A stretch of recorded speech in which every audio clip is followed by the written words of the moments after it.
everyone, it's time for Abbie Wabbit.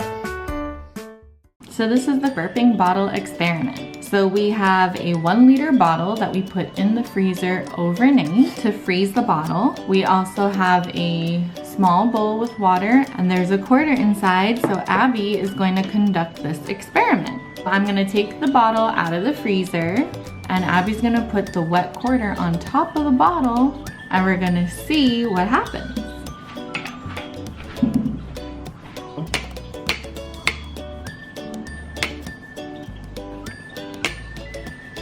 Burping bottle. Burping.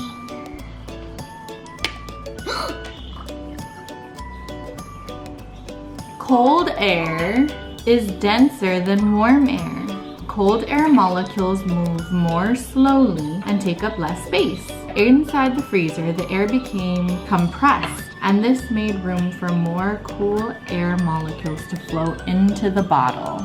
When you took the bottle out of the freezer, the cool air molecules warmed up to room temperature. The wet quarter created a seal on the bottle opening so that the air inside, still densely packed, couldn't escape. The bottle was not too crowded with air molecules in the freezer, but at room temperature, the molecules began moving faster and taking up more and more space. The pressure built inside the bottle until some air had to escape.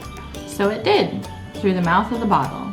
The pressure was strong enough to move the coin as the air burped past it. Is that pretty cool? So you made a plastic bottle burp. Did you have fun with this experiment? Yeah. Thanks for watching. Bye.